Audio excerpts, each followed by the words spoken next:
and the wicketkeeper didn't manage to take the ball and effect stumping. And this is what we're talking about: game situation, reading the game.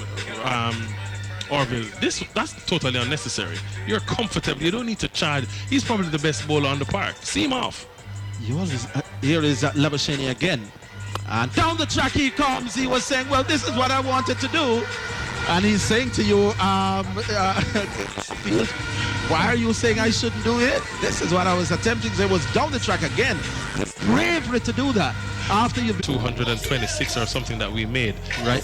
And we know what Chadwick Walton can do. He's not going all afternoon, so these two should be able to suspect that Walton will continue to beat the ball, continue to stroke it around. Design your dream home with supplies. We have windows of all sizes on special. Doors galore. A variety of porcelain and ceramic tiles. Experience the best deals on sanitary ware, jacuzzis, shower enclosures and baths. Just to name it, we have it all. Come on down to 2 Aiken Hill Drive, Pembrokeshire. Tell you who the no bowler is. That's how the scoreboard has not taken the switch over. I think it's the Burley Prime is who bowls his first over.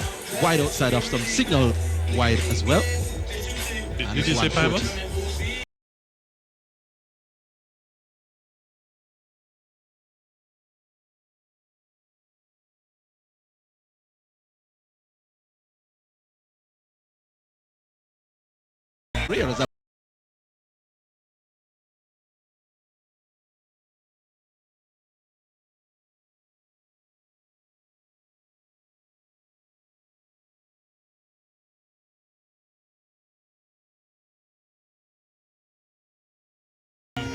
The change has come about because of the bowling.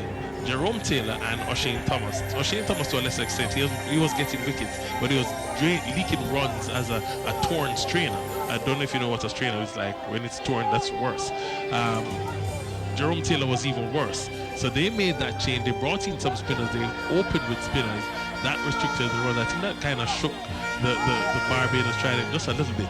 And that change worked for the Talawal.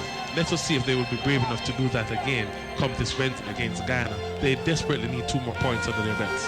Well, I know that this Guyana team is a very strong team. They're at the top of the table. They're 4 from 4 with 8 points with a net run rate of 1.388. TKR second with 8 points as well. So obviously the Guyana team playing some very good cricket. They have a decent all-round team. I know that it's going to be a tough one for Talawas, but this effort must be encouraging for them. KLS Cricket World has just presented Contact Only 2019 Hero CPL, sponsored by Bashco, the store that gives you more. And plumbing supplies. We provide professional advice and more. For people who dream in color, fastest group of companies, your electrical, lighting, solar and LED people. Visit us at 7779 Malines Road, 3 Cottage Road, 18 Fairview Mont Bay, and 35 Ward Avenue Mandeville. Set them up. Get back to the better you. Distributed by Kirk Distributors Limited. MoneyGram, bringing you closer. Alliance Prepaid MasterCard. Make big money moves. Money at your fingertips. Hawkeye Electronic Security. Securing what matters most. Access to Information Unit. Your right to know, power to change. Quartz, bringing value home. Hardware and Lumber. Go with the best. Hardware and Lumber. Victoria Mutual Building Society. VMBS, building your financial independence. And Jamaica Customs Agency.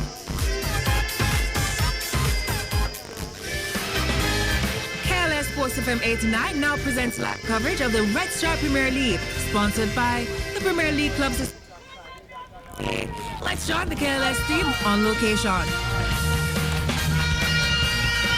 So welcome to the Spanish Town Prison Oval here in the parish of St. Catherine. It's Red Stripe Premier League match day number 3, and it features the home team Portmore United. They're up against parish neighbours Dunbeholden FC. I'm Donald Smith. I'll be your commentator for today's encounter alongside my good friend Owen Hill, our analyst for today. Owen, it was raining earlier. The clouds have dissipated somewhat. It's a cool afternoon nonetheless. Should be good for football. Excellent conditions here at the Prison Oval Complex for football. When you look at just how the wind is blowing over the park, I think all the players would be happy. pitch is slightly damp as a result of the rain, so I think it will work well for the players.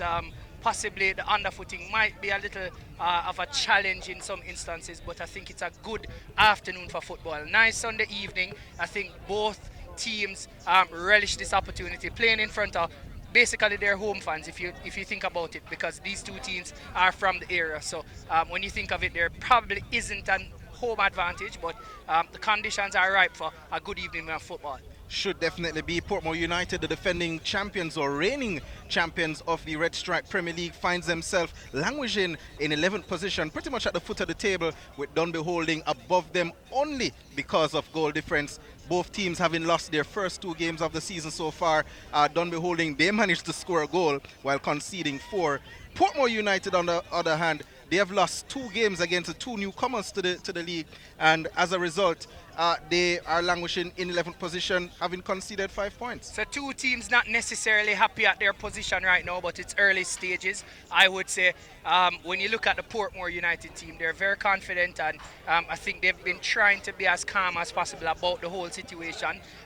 Several fans have been asking a lot of questions of the coach, the players specifically, but and commentators. Definitely, they've been asking a whole lot. But I think Portmore, their hope is to try to get it together today.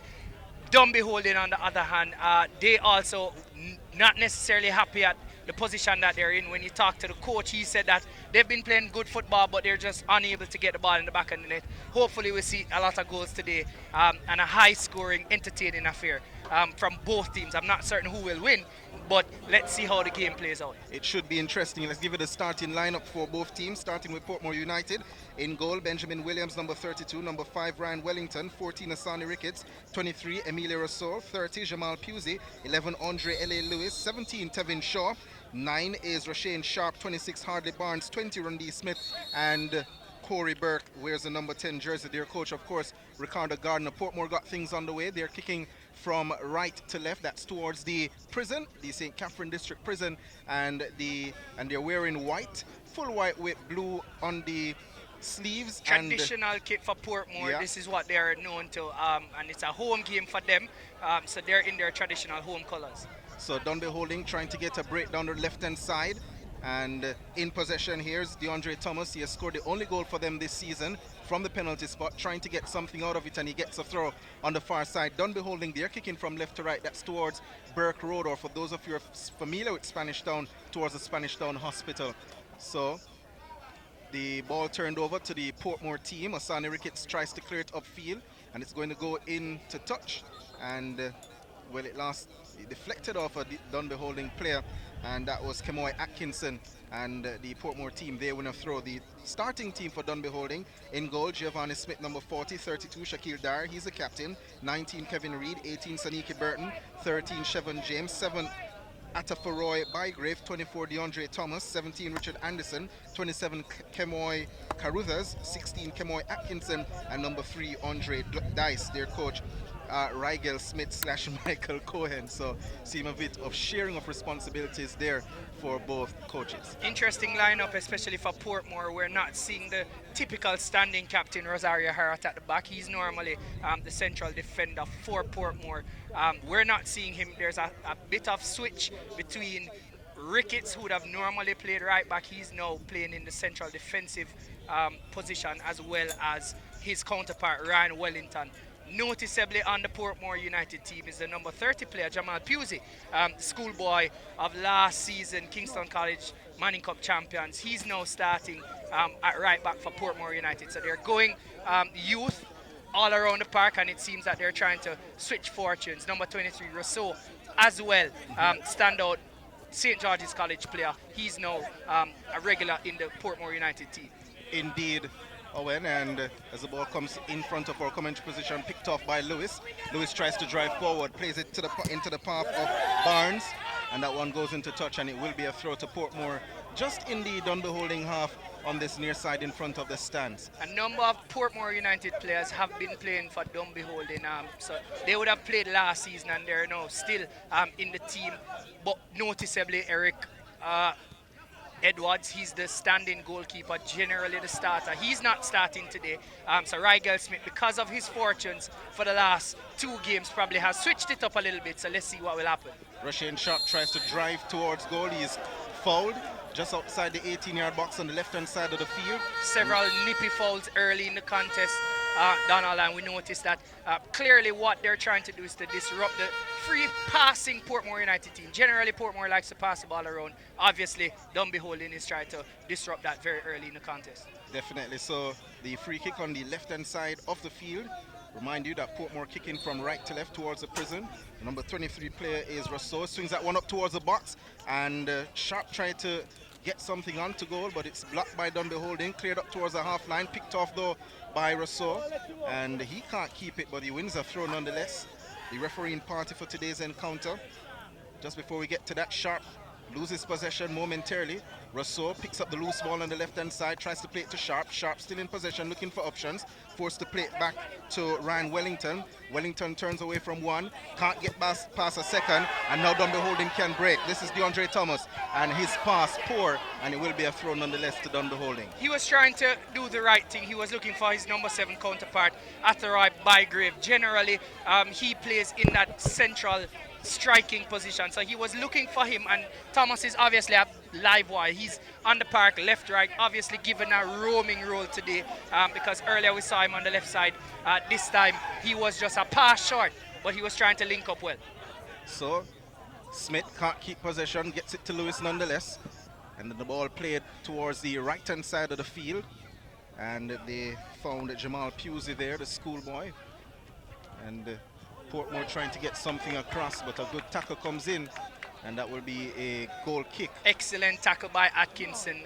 He would have been by UWI as a team. He's the standing left back now, probably his first game in the colours of Dunbeholden, but obviously brought in to solidify the defence of Dunbeholden, because they've been conceding pretty easily, and clearly the coach Smith, he's not happy, so he brought in Atkinson, and very good tackle just now. Very good tackle indeed, as refereeing party Okita Nicholson, the man in the middle. He's supported by first assistant Stephanie Dale E. Singh and Jasset Cars. He's second assistant referee, and the fourth official is Kasha Plummer. The match commissary is Mr. Ainsley Sharp, sitting to her left. Former referee himself. Indeed. Probably looking on. Have a word or two for the referee. Former FIFA referee, he reminds us. One part of the last time Jamaica had 7 in one time period FIFA officials. Quite a distinguished fella, I must say. Quite so. So a free kick to Portmore United, midway their own half on the right-hand side of the field inside their half. This is Lewis. He plays it forward, gets it to the man Corey Burke. Burke, who is a new signee, gives it away, but Lewis helps him out here, wins the possession. This is Andre Lewis, gets it to Tevin Shaw. I believe was at Tivoli Gardens up to last year. Now to Rousseau, then he finds Smith. Smith drives forward, plays a ball through here to Sharp. Sharp allows it to go by him, and still Sharp. The flag goes up on the far side, and Sharp was in an offside position, and the crowd, the fans telling him to wake up, as he should have realized that he was going to be in an offside position. None of the two teams have really settled as yet, Donald, and I guess early goings, as you can imagine. It's very, very tense here, because it's a derby, and obviously it's been played here at the Prison Oval, which the fans possibly can swing both ways, either one of them. So far, it seems that Portmore would have had most of the possession, but nothing really to show from it. Certainly, this is DeAndre Thomas in possession. Tries to go forward, get some help here from Bygrave. Bygrave plays it across here to Chevon James. James on the right-hand side of the field, swings that one up towards the box, and it's headed clear by Wellington. Comes back to Shaw. Oh, he swings an arm, and that will be a free kick to the Dunbeholden team. I thought Sharp was the one fouled that time, but no, actually, maybe Sharp my eyes deceived me. Well, clearly it deceived you. Sharp was just lunging in. He was far away from the player. It was a poor tackle, if you want to call that, and he should have known better. Way better player than he was just now, and it gives Dunbeholden an opportunity to now swing one in. I think Portmore have been controlling the tempo of the game so far. That was a poorly timed tackle, and now Dunbeholden can settle their nerves and possibly either try goalkeeper Benjamin Williams for Portmore or swing it in. 8 or so players have arrived just at the top of the box for Dunbeholden. Two players standing over it. It's a right-footed shot towards the middle of the box, and it misses everyone. And it's a goal kick for Portmore United. Still 0-0 the scoreline if you're just joining our coverage. It's Red Stripe Premier League match day number 3 here at the Prison Oval between Portmore United and Dunbeholden, a St. Catherine matchup here. And of course, the parish under a state of emergency, so expect that this game will be concluded by about 5:30, 5:45 thereabout. So goal kick to Portmore United. Dunbeholden wearing their red tops, blue shorts, red socks, and looking to try to get something going for them this season. Their coach, Mr. Coyne, in newspaper reports this week, has said that his team has played well but have not managed to convert anything. As note on the score on their team sheet that Christian is on the bench. Nicoy Christian was a regular starter last season, finds himself on the bench, so not sure if it's fitness, injury, or poor run of form why he finds himself there, but he was a live wire for them last season, so too DeAndre Thomas. So long ball played across to the man Wellington. This is Portmore in possession, deep inside their own half at the top of the 18-yard box. Wellington forced to play it back across to the man on the far side. Seems to be Barnes, who plays it forward, looking for Sharp, not able to get it to him.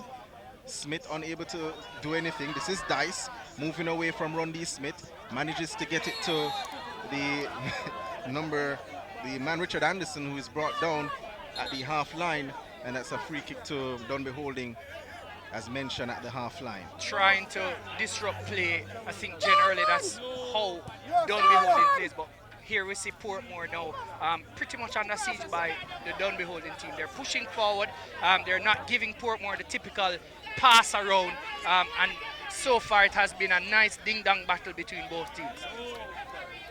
So arguably one of the best left back in the league, just showing his class there. That's Rousseau of Portmore United, taking away the ball from the man Anderson. James forced to play it right back to Dice. Dice then plays it across to his partner at the back, seems to be Dar. And then the ball there played upfield looking for Thomas, but it's cleared by the man Tevin Shaw. Only as far though as Lewis, who tries to find someone running on the right-hand side and didn't see anyone, it seems, but he was looking for Corberk. And what is clearly interesting about the lineup here, Donald, when I'm looking at the team, you'd expect to see Corberk through the middle.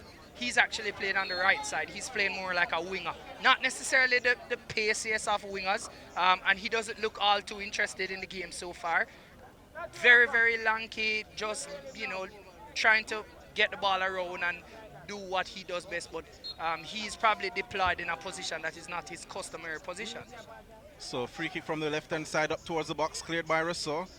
And it will fall comfortably here for Burke, who heads it on looking for Rundy Smith. Rundy Smith challenged down that right-hand side of the park and can't keep it in play. It's a throw to Dunbeholden just in front of the Portmore bench. What is also interesting is that Corberk is probably known around this part of the world. He's generally a crowd hero in the Prison Oval. So let's see how he will respond to the fans here. So a foul committed there, and it's a free kick to Portmore United. The referee, Akita Nicholson, stops the play a bit. Andre Lewis wanted to get things underway quickly, but that's Shaw down. Tevin Shaw, he's seen as that central defensive pairing in the middle. They tried to play the ball between himself and Lewis occasionally, and then they spread it wide. This time he was brought down and he's holding that right thigh. The medics have come on, so it doesn't seem all too well for him. Including the stretcher, and the stretcher being pulled down. So the last time I did a match with Tevin Shaw, he was taken off the park. That was, I believe, last year against Mount Pleasant. Well, most recently he actually came off the first game of the season. That was when he was brought on. He was a substitute the game that they lost to Malines United, and he had a head injury. So it seems that he has a tough run of form, probably from last season into this season, in relation to injuries. Let's hope, for the sake of the player and Portmore United, he's actually in better conditions than what we're seeing now. Certainly.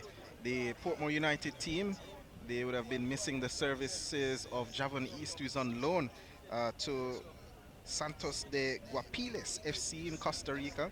did some research on that team earlier today, where East was concerned, and he has already scored 4 goals for them this season. He's a proven goal scorer, Yes. Donald. Truth be told, any team would have wanted him, and clearly it shows where this team is missing him. He's generally a live wire. He doesn't allow the central defenders to control and play out from the back, and clearly we've not seen that from Portmore so far, especially today and the last 2 games. They've not had that energy at the top that they've been accustomed to having between East and Morris. Well, Morris not in the team either. Not sure where he is at the moment, but he's a missing in action player. Last year he started the season late as well. As a free kick to come here, Sonny Ricketts to take it for Portmore. He plays it short, and Portmore United still in possession. The man there under some pressure, Jamal Pusey, and he gets a lucky deflection which goes right back to Wellington. Wellington for Portmore, drives it long, looking for Burke again, can't get to it. It's headed into touch by Anderson, it seems. It's a throw to Portmore, taken quickly up to Barnes.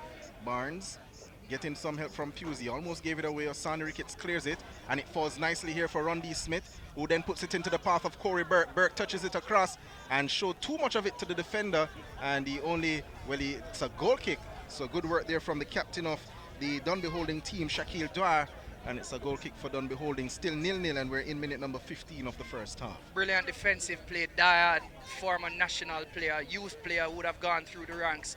So he is more than competent at dealing with Corbett down that right-hand side. And I thought just now he was ushering him to the far right and did well. Got himself a proper goal kick, and Dunbeholden just holding their own in the first 15 minutes. Certainly, as a ball played forward looking for DeAndre Thomas, Sonny Ricketts moves him off the ball, but his touch put the ball into touch.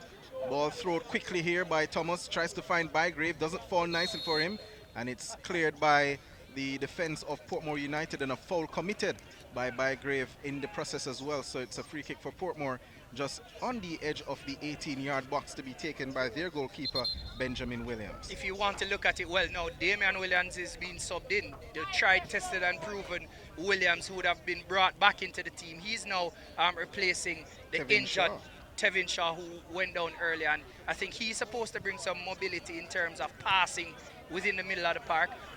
Trusted player, knows how to play that position, and he's now expected to help Andre Lewis in the middle of the park. Probably Lewis now can go a little bit forward earlier. Certainly should, as Williams take this free kick inside the center circle. Well, he moves the ball outside the center circle now, takes it to Rondi Smith. Smith back to Wellington. Wellington on the halfway line, swings it long, looking for Sharp. Sharp trying to get around the man James, can't do so now. James still has possession, trying to twist and turn in his box, but gives away a corner. Should have just cleared it one time. Definitely, and I think the players of Dunbeholden, his defensive unit is complaining that he should have just booted that one out and allowed them to regroup. Now Portmore United with a corner possibly can be swung in, and Russo is a left footer. He's probably going to be swinging this outside, hoping that some tall players are on the end of it. The kick comes across towards the back post, misses everyone except Dice. Comes to Williams, who tries a shot, but it's miscued. And Rondi Smith giving chase. Can he keep it in play? He does. This is Smith, swings that one back into the box. Heads go up. It misses everyone, and then comes to Lewis, a drive to goal. Took a deflection in the end, and then bounces favorably through to goalkeeper Giovanni Smith. Nothing of note for that at the end. Good patch of play by Portmore. They got it from a corner and they kept it. It was good work by Smith on that far right-hand side. He swung it in. It looked dangerous, but in the end, good defensive work by, I think, the solid centre-back pairing between Dyer and his counterpart, Reed. And I think so far they've been working Portmore United out. Nothing really of note to Smith. So the flag goes up here. Jacek Carr would have seen both players, Bygrave and DeAndre Thomas, were in an offside position when that ball swung over, and the assistant referee getting it right here. The fans, though, behind us are not too happy about that decision. Some colourful words by the fans here. And this Portmore United team, they like the energy that is around the park, and I think so far Damian Williams have come on and dictated the pace. So the ball swung up to Barnes. Dice is there for company, so too James. He manages to get it through to Sharp. Sharp on the left-hand side of the field. Turns it back inside to Rondi Smith outside the 18-yard box. Tries to thread the ball through to Sharp. and it's cleared momentarily here. The miscue clearance once more only finds Sharp, who heads it down to Rousseau. Rousseau on the left-hand side of the field is challenged by DeAndre Thomas, who commits a foul, and it's a free kick to Portmore United and a player down inside the Portmore half. And the fans not too happy with referee Akita Nicholson as they go to check on the Dunbeholden player who is down on the park. Number 19, Kevin Reed, actually running all the way with Nicholson. That's the referee, and just complaining, remonstrating with him because he thinks that the referee has been making some questionable calls which are not in favor of Dunbeholden, and they're complaining. Also, the fans in the stands, I think they're also excited about the fact that Dunbeholden is holding Portmore off, and they want a fair game. I think so far the referees have acquitted themselves well. So good even balance between the two teams, and the referees, I must say, have held their composure. They certainly have a competent set of referees here, and as I've always said, Owen, that some of the hardest jobs to do in Jamaica: refereeing, police officer, and teacher. Those three occupations, I think, are three of the most challenging occupations to hold in Jamaica. Nurses as well. I mean, everything that has to do with some kind of public official, I think it's tough. Politicians also have some they tough get jobs. away with a lot. So I ain't giving them that one today. As Rousseau lines up for a kick here on the left-hand side, swings it left-footed up towards the box. The Dunbeholden defenders missed it momentarily, but somehow it falls nicely for DeAndre Thomas, who breaks on the left-hand side, the far left-hand side of the field now, and he can't keep it in play. The flag goes up for a throw to the Portmore team. A live wire, DeAndre Thomas, all over the park, moving from left to right, and so far he's been that spark that Dunbeholden has been missing all season long, not giving Portmore United any chance to really play out from the back. And I think it shows just now. Normally Portmore likes to spray the ball around and comfortably move it out. Dunbeholden is really not giving them that chance. Certainly not. Some analysts were saying that the Portmore United team, they started slow last season, and their two losses so far this season should not yet raise eyebrows. I would say to those analysts that yes, they started slow, but they won the second game, drew the third, and won the fourth. So they have lost both the two games that they have played so far in full. So I think that the writing will be on the wall if they were to lose here this afternoon. Well, I'm not certain what writing you're speaking of. Coaching wise, as the cross comes towards the box and just overhit behind the goal, and that will be a goal kick to Portmore United. Right, so just going back to the earlier conversation, I mean, I'm not certain what writing you're speaking of, but from a total team perspective, yeah, you wouldn't really think too hard on it because it's really early seasons. You have regular games, 33 regular games, and you know, if you lose the first two or the first three, it doesn't mean that you wouldn't be in the semi-finals come April. So I would say from a Portmore United perspective, yes, they'd want to look at themselves and assess whether or not they're doing the right thing, but it wouldn't be too much of a cause for concern. Probably Ricardo Gardner may be looking himself in the mirror, but again, this is Portmore United we're talking about. I'm a fan of Ricardo Gardner as a player, especially when he was at Bolton Wanderers. Doesn't sound like you're a fan as a coach. No, I'm not, and I'm clear about that. I'm not sure if it's a case where his methodologies are not quickly absorbed by the players.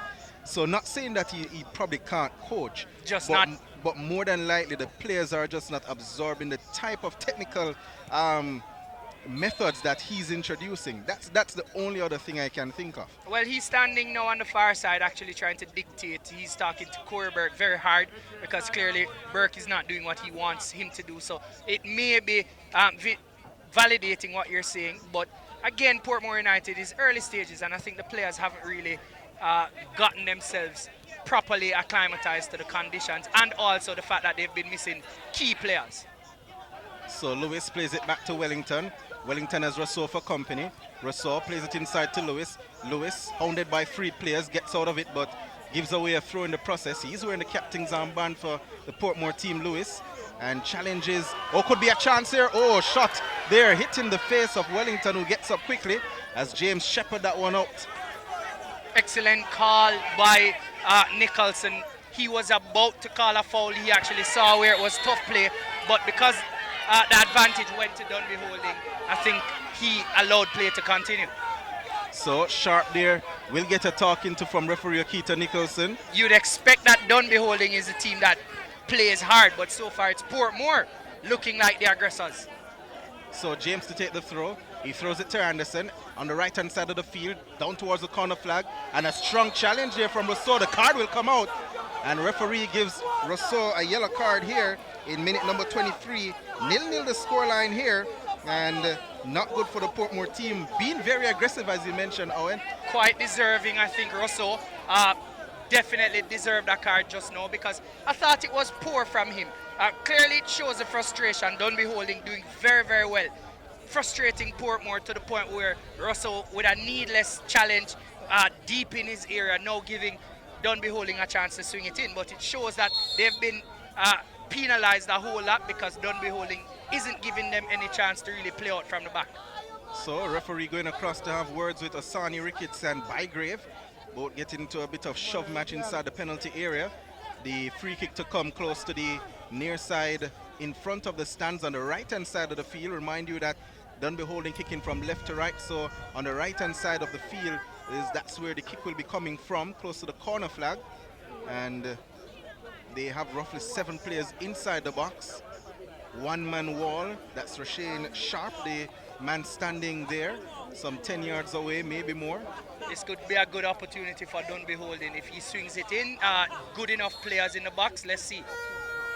So the kick comes left-footed up towards the back post, the keeper comes, and it's too long, and a foul in the box anyway, so it's a free kick to Portmore United, and that's a wasted opportunity for the Dunbeholden team. Certainly wasted, and earlier we saw where Hamilton was trying to get position, but again, Nichols spoke to a number of them. Clearly, they didn't yield to what he was saying, and obviously a foul. Now Portmore look to clear their lines. It's getting a bit testy here, and another card will come out, this time for the captain, Shaquille Dar, on that challenge on, was it Barnes?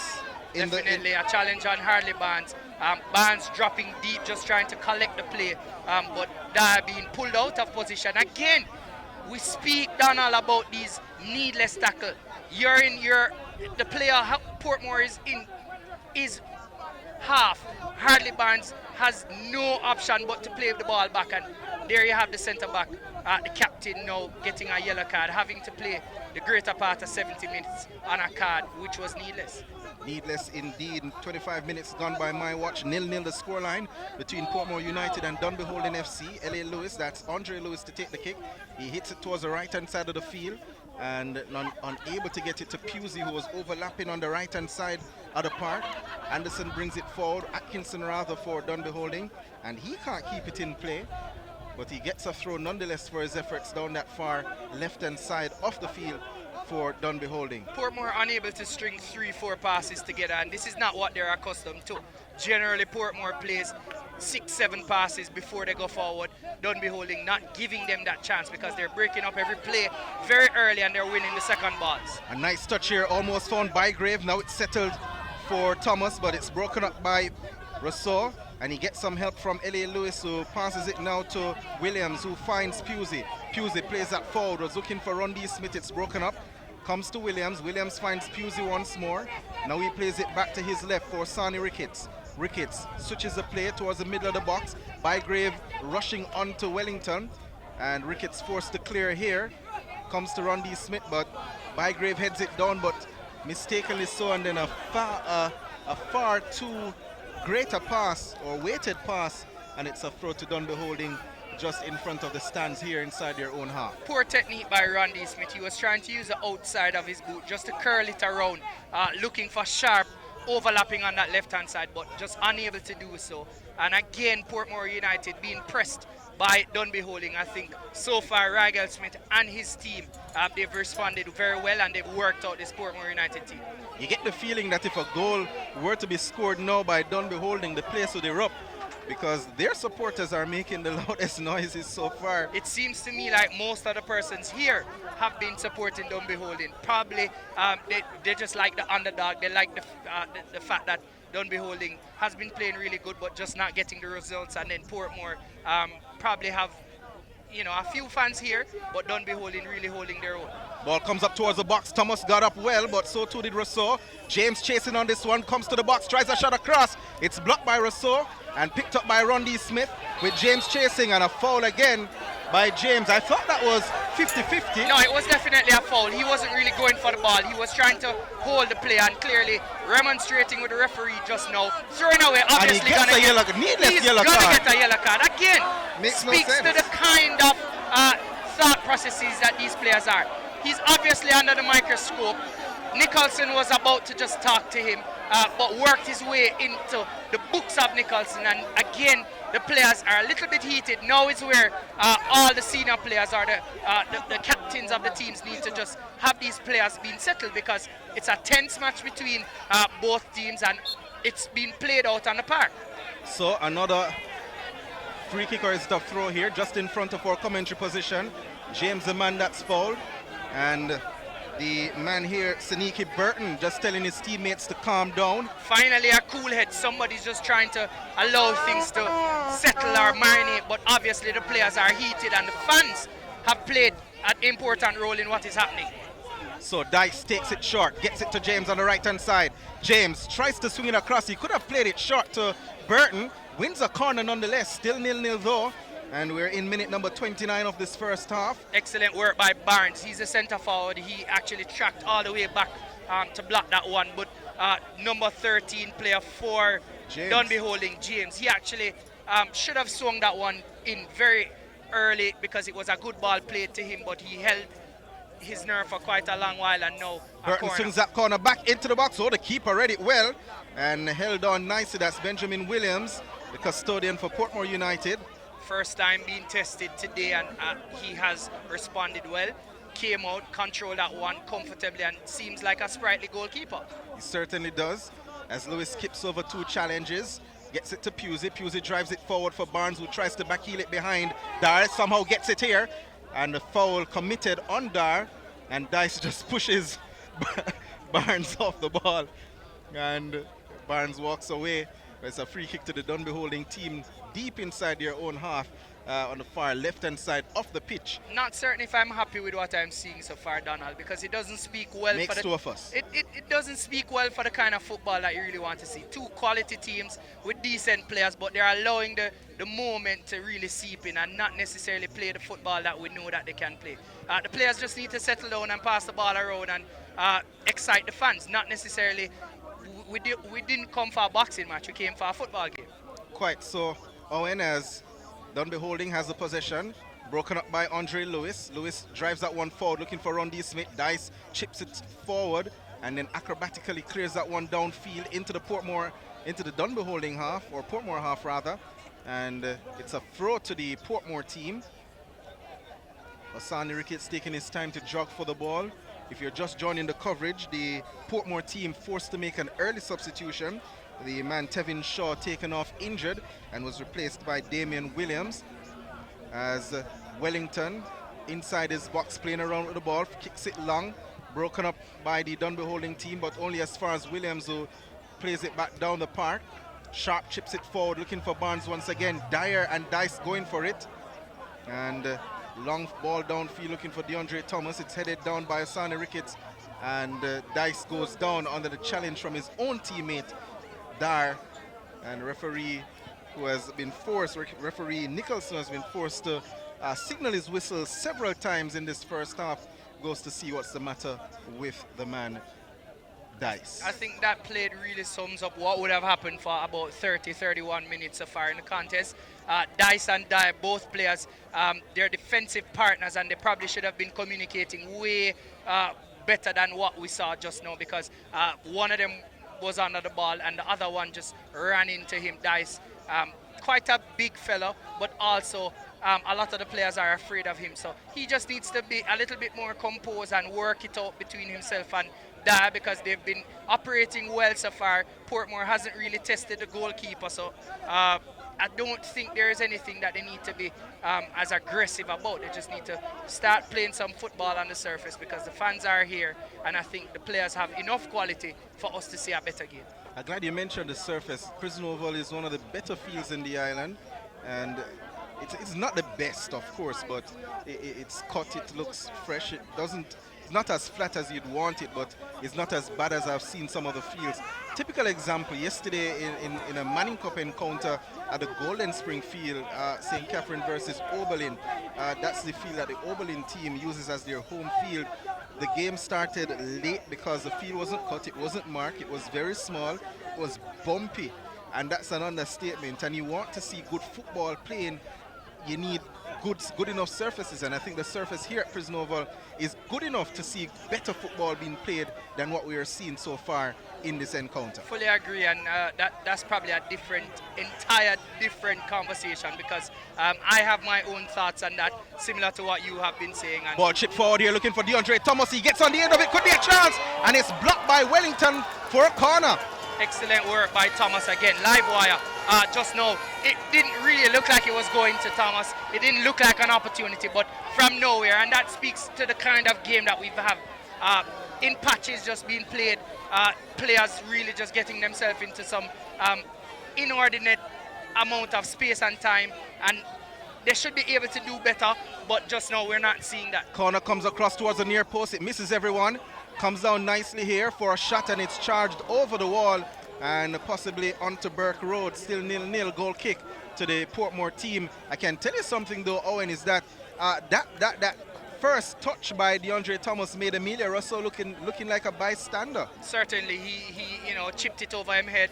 But again, Russo is probably a little bit frustrated at how the team has been playing and not necessarily getting the balls as he would have normally gotten them. And I think that has played in the game so far. But credit must be given, I think, to how Dunbeholden is holding off Portmore. Certainly. As Barnes gets a hand in his face, the referee tells him to get up.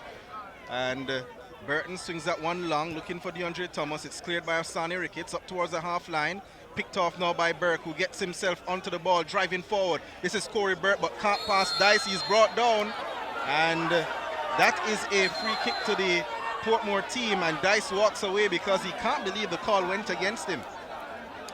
Definitely walking away, just limping. I thought Burke had lost the ball, but because of how he was charging forward, followed through, probably could have gone 50-50. Nonetheless, Nicholson thought that it was a foul on Burke, and Burke now being attended to by the medical staff. But I think Dice just needs to calm down, probably get himself back mentally in the game, because I think as it is right now, he's mentally out of the game, and that may be problematic because he's the central defender for Dunbeholden, and he needs to be as calm as possible. He certainly needs to be. Andre Dice, I believe he was at Mount Pleasant last season as well, so very experienced campaigner in the Premier League locally here. Cool afternoon in Spanish Town, the old capital. So much potential, this old capital, this town of Spanish Town. But Burke just holding the side of his head, walking off. He seems to be fine. Dice now probably in more pain than Burke. But again, Dice needs to get back up and understand that he's an important figure in the team. Considering that his central defensive pairing, which is Dyer, the captain, has gained himself a yellow card. So he needs to be as level-headed as possible, because from a defensive standpoint, they need both players on the park. They certainly do. So free kick, probably about 25 yards outside the 18 from goal. And the goalkeeper for the Dunbeholden team, that's Giovanni Smith, trying to set up his wall, 4-man wall at the moment. And make that now 5 with James joining that block of 4 behind him. And another player to the left of that wall as well. So a 5-man wall for the Dunbeholden team. 2 players standing over the ball, Rondi Smith and Emilia Rousseau. And probably about 4 of the other players close by. Rousseau walks away, going to be Rondi Smith, drives towards goal, and it goes wide off the right upright, and it's still 0-0 here with roughly some 8 minutes or so to go in this first half. Smith remonstrating with his defensive partners, obviously trying to get them to think more about what is happening in the game, because he was obviously trying to set a wall up, and one of the players weren't responding. In the end, Randy Smith just curled it wide, so it didn't really challenge Smith. But he's complaining that the players haven't really settled and, not playing the kind of football that they're known to be being able to play. Certainly so. There's a long goal kick here, met by Wellington, who finds Corey Burke, who's back on the park, turns away from one at the half line now, drives on one forward, looking for Sharp. Sharp could get on the end of this one. The keeper comes, and James there shepherding things well. Had Sharp gone around him, would have been just the keeper to beat. Burke seems to have woken up because he's now in the thick of things now, spraying passes from the left side of the park and doing what he does best, running at defenders. I think so far he's been held off, but he's now getting back into the contest. So a poor pass there from the Dunbeholden man Dice, but he gives it away, and only to get it back now is Portmore. This is Burke once more. He's brought down in the middle of the Dunbeholden half, and that will be another free kick to the Portmore team, who have suddenly woken up. The kick taken quickly, gets it to Rousseau on the left hand side of the park. This is Rousseau for Portmore, drives it towards the back post. No one there really, and that one there will run into touch now. It's cleared into touch by the man, is that Atkinson or Anderson? Atkinson across there. The throw taken to Ricketts, up to Lewis, broken up by Bygrave, but his pass can only find Wellington in defense for Portmore, who plays it across to his right, finds Asani Ricketts. Ricketts for Portmore, then plays it to Lewis. Lewis in front of the Dunbeholden bench, plays it back to Ricketts. Ricketts loses possession momentarily and gets it to Wellington, and who drives it forward, looking for Williams rather, who heads it forward and only as far as Anderson. And now Bygrave turns away from Rousseau. He gets it to James. James has Barnes for company and is brought down. Free kick to the Dunbeholden team. Still 0-0 here in minute number 40. Sharp again on the near side, not necessarily required to foul, but just causing a needless foul, and no, Dunbeholden can get to swing it in. Again, I speak to the thought process of the players. I'm not certain what's going on through their heads. Let's see what happens. A kick towards the back post. It's headed on and cleared by Pusey. Looks to me like a foul. Referee probably got Ball it comes wrong. towards the back post, and unable to get his foot on it was Richard Anderson. I thought he could have gone around and tried to take it on his chest, but actually should have gone with his head instead of trying to stretch out the boot. Probably should have gone with his head and headed back the ball across. But again, I saw the intention. He was trying to control it and then probably set himself up. In the end, it was a pass just an inch or two longer than his toenails could have controlled that one. Certainly so. So 0-0, a player down for Dunbeholden inside the Portmore half. He's been attended to by the physio of Dunbeholden. A bit of stats here for in terms of the head-to-head between these two teams. They have played each other 3 times. This is their 4th meeting. Of course, Dunbeholden came to the Premier League for the first time last season. They would have played Portmore 3 times. They lost 3 times, and the best result they got was a 1-0 loss. Portmore scoring an average of 2 goals last season against this Dunbeholden team, which has some quality. They managed to stave off relegation at the expense of the Western teams last season, and they would want to at least get a point this evening. Well, after one season, they think that they're deserving Premier League campaigners. So no, they're not really taking any prisoners. And I think so far in the contest, they've shown why they're here. So DeAndre Thomas can't get by Rousseau or Lewis. The ball in the air, and Barnes commits a foul on James once more. And that will be a free kick to Dunbeholden. Another foul by Sharp. The player, Nicholson, the referee, just trying to settle things down, but we've been having quite a stop and start here in the first half, because I think both teams have really unsettled each other. Generally, we expect Portmore to try to play the ball around. So far in the first half, they've been the aggressors. Most of the free kicks actually go into the Dunbeholden team.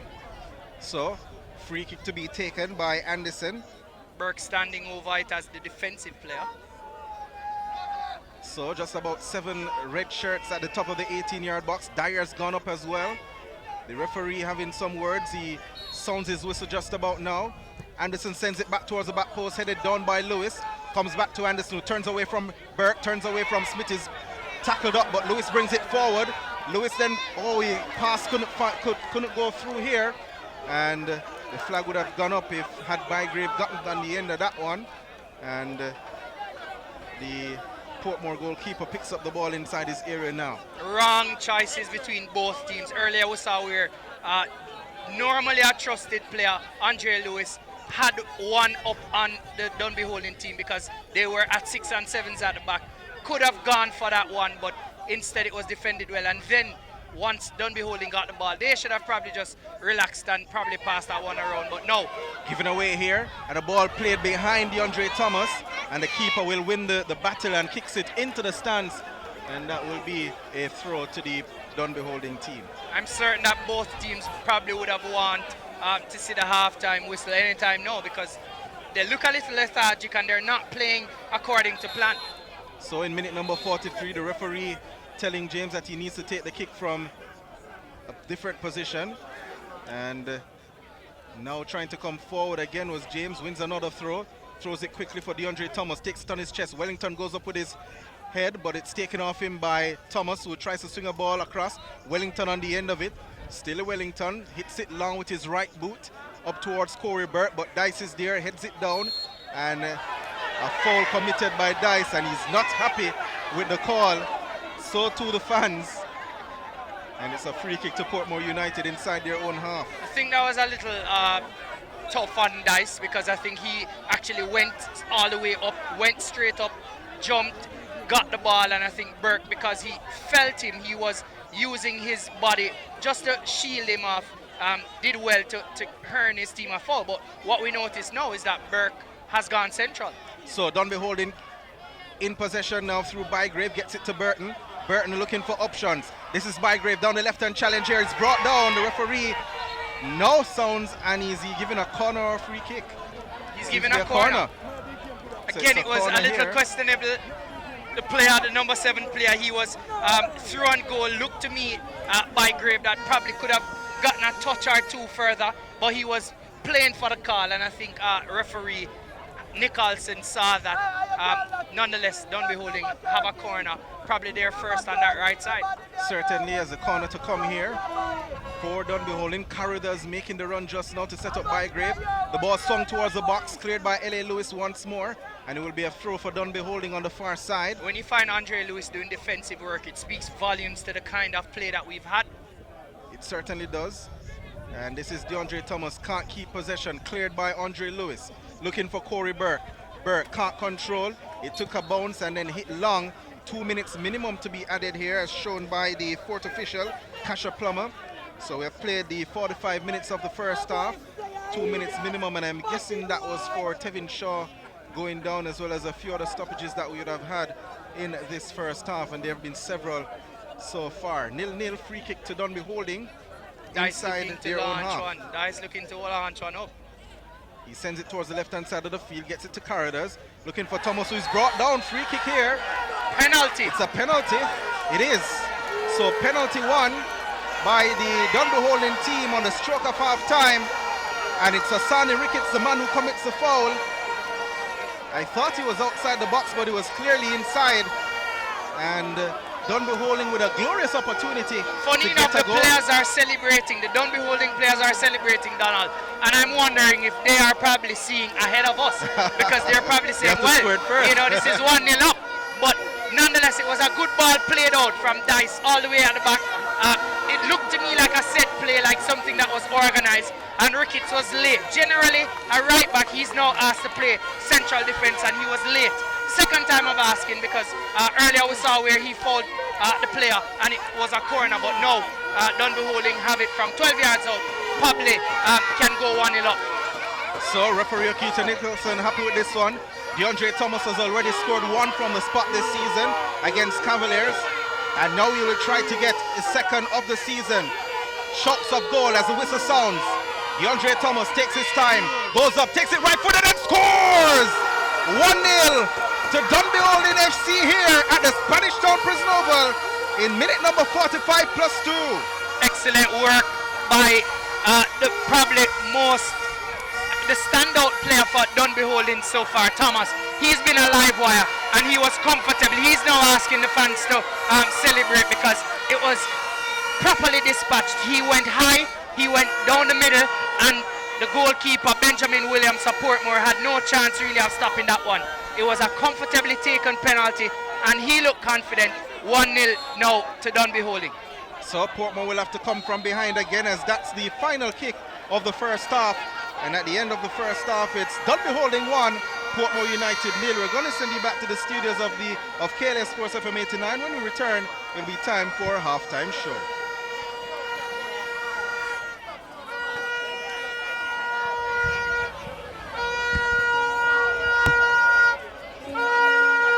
Readings Road, 1010. 754-921. The time by Dunn's Fine Furniture and Decor is 4:19. KLS Sports FM 89 now presents a hurricane. Sponsored by Dundoors, quality you can see. After the hurricane, water which has been stored should not be used immediately after the storm for doing laundry, washing cars and watering gardens until normal water services have been restored. KLS Sports FM 89 has just presented a hurricane tip. Spot Alcor Windows, quality you can see. For all your school uniform fabrics plus a wide range. Here comes Usain Bolt, storming through, he takes it again. To Cristiano Ronaldo, it's another touchdown, unbelievable. Oh, it's in the air, it's hard, it's flat, it's 6 more. Puts it in. What an avalanche, a 21-point lead. You want it? We have it! This is the scoreboard.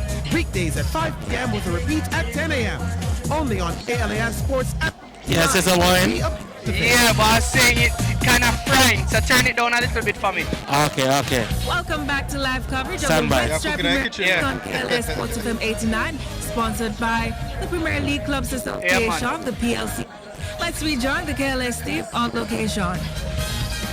Welcome back to the Spanish Town Prison Oval. It's almost time for the second half to commence. Dunbeholden, they lead by a goal to 0 against the home team, Portmore United, the reigning Premier League champions. And of course, they have started the season very badly. The Portmore team, they have lost their first 2 encounters, and at the moment they are staring defeat down again, being down a goal to 0. But they have 45 minutes to get back in the match. Dunbeholden, they have 45 minutes to keep Portmore United from scoring, as well as to maintain the lead that they have. I'm Donald Smith, your commentator for the encounter, alongside Owen Hill, our analyst for this game. So referee Keita Nicholson is ready. The Dunbeholden man to start things away is Bygrave, Atafaroy Bygrave, the man to take the kickoff for the Dunbeholden team. Nicholson sounds his whistle as we get the second 45 minutes underway with Dunbeholden in possession, now kicking from right to left. That's towards the St. Catherine District Prison, and the Portmore team now kicking towards the Spanish Town Hospital from left to right. Carutha's back at it again, just not giving up, not giving Andre Lewis any chance to control and play out, and it clearly seems like that is the modus operandi from the Portmore United standpoint, to use Andre Lewis as the point man, the playmaker, but he's not really given a chance to control and play from that deep central midfield position. So the ball not yet settled, and a free kick here. Sonny Ricketts committing a foul on DeAndre Thomas. You remind you listeners that he's the one that fouled Thomas and gave away the penalty at the stroke of half time. That's a Sonny Ricketts. He wasn't having a bad game up to that point. Both of them having a little chat between themselves, because they're friends actually. I wonder who will be, if they're going to be still friends after this, or probably a bit of malice for a day and a half or bragging rights. So throw to Portmore United. Randy Smith coming back deep, just doing some defensive work. Generally a coach's dream, because he's not necessarily an out-and-out centre forward. He does a whole lot of running, but so far he's been running to really no effect. So the ball headed down here. Dyer's waiting for it. Corey Burke on him quickly. Dyer will play it back to his goalkeeper, who's almost gave it away. And luckily for the goalkeeper, Burke was going too fast to control it, and he kicks it over the goal line. It's a goal kick for Dunbeholden. The crowd not happy. Would have been difficult for Burke to control that one, because he was just running at the goalkeeper, not necessarily expecting that, because obviously you're not seeing what the goalkeeper is trying to do just now, but It speaks volumes again to the type of play. You need to come back out the half a little bit more sprite than what we're seeing, because Portmore looks to me like a more energized and charged team. They certainly do. And Dunbeholden trying to find their footing here. They have a throw at the half line. They go forward looking for Thomas. Thomas maintaining possession, doing a bit of juggling with the ball. Still Thomas, then plays it across. Looking for the man on the park, that is Kevin Reed. Reed plays it across to James. James looking for options. Was trying to find Cardas, but it goes into touch. And that will be a throw to the Dunbeholden team on the far side. And Bygrave it is who's going to take it. He throws it long up towards Thomas. Thomas controls well on the edge of the 18-yard box, the right-hand side of the box. Almost gave it away. James tries to cross it. It took a deflection of Barnes, and that will be Sharp rather, and that will be a throw to the Dunbeholden team. Looks like they're stronger down the right-hand side. It obviously shows where they end up passing the ball more on the right side as opposed to the left side. I'm not certain why, if that's the strategy, if they've found out that Portmore United left side is weaker, but I think it has worked so far in the contest. Well, Burke was trying to get away here, but James came back and won the ball well. And Burke here getting a free kick. Kevin Reed, the man adjudged to come to the foul. I don't think Reed did anything bad there. No, I don't think so either. I think Corey Burke just got a professional call. He's one of the superstars on the team. He's a superstar in the country. He got a superstar call just now. Protected by the officials. So it's a free kick to the Portmore team. The ball just inside the center circle, the half of which is inside the Dunbeholden half. Andre Lewis to take. He puts the ball outside the center circle. The referee telling him it was much closer. And Lewis plays it to his left, gets it to Wellington.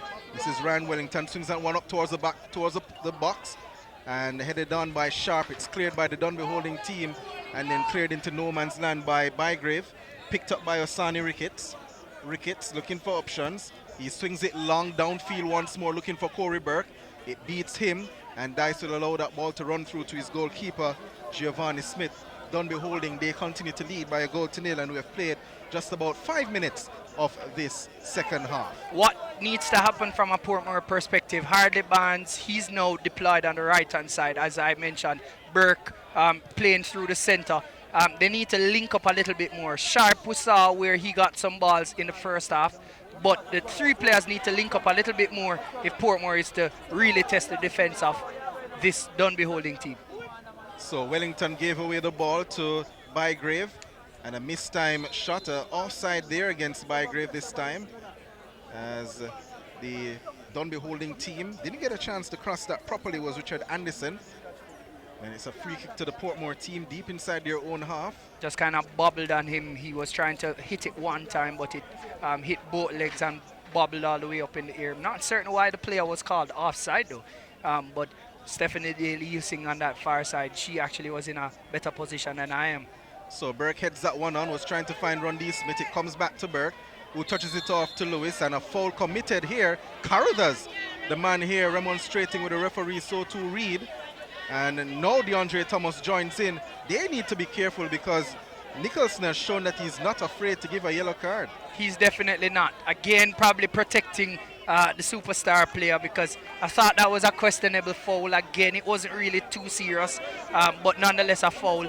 And then now we see Portmore having an opportunity to hit one from about 30 yards out. Corey Burke is standing over it. He's hungry. He wants to signal to the fans here that he's back. The man, he's wearing the number 10 shirt for Portmore United. They've been unable to score so far in the season. Let's see what will happen. Let's see what will happen in this one for sure. It is free kick just about 27 yards out from goal, a four-man wall for the Dunbeholden team. And Bygrave forced to come back from that attacking center forward role to support in defense, given the duty to Mark Rondi Smith. Asani Ricketts goes forward. It's Corey Burke, drives, hits the wall. And Dunbeholden will try to clear through Burton, comes to Burke, heads it down to Williams. Williams puts it back forward. and just a bit too long, and straight through to goalkeeper Giovanni Smith of Dunbeholden. Excellent defensive work by the Dunbeholden wall. I thought they were properly placed, and again, that's probably what Smith has been talking about. Whenever he sets his wall, he knows exactly what he's doing. And just now you saw where Burke ran up and hit it straight into the wall, didn't really challenge, and Dunbeholden now looking to clear their lines. So Atkinson, the referee not interested, now he calls it. Thought he could have called it before Reed was fouled, and a free kick to the Dunbeholden team deep inside their own half. Excellent defensive work again. Dunbeholden, I think, just holding their own. Obviously, the strategy is now to try to be as calm as possible, and knowing that they're in the lead, not make any rash decisions that will affect them. So Atkinson, formerly of UE Mona, UE FC, as Owen had pointed out, in this left back position for the Dunbeholden team. Dyer gives it away. It comes to Burke. Could something be made of that? Burke almost won it back. Broken up again, comes to Burton. Still Burton, leaves it now for Carruthers, plays it to Atkinson. Atkinson for Dunbeholden, lifts that one forward, but just too wide of DeAndre Thomas, but he gets on the end of it, slips a bit, just outside the 18-yard box, puts it towards the box, cleared by Osani Ricketts, comes to Carruthers. Carruthers looking to drive, he slips on the turf as well. And now DeAndre Thomas with the ball.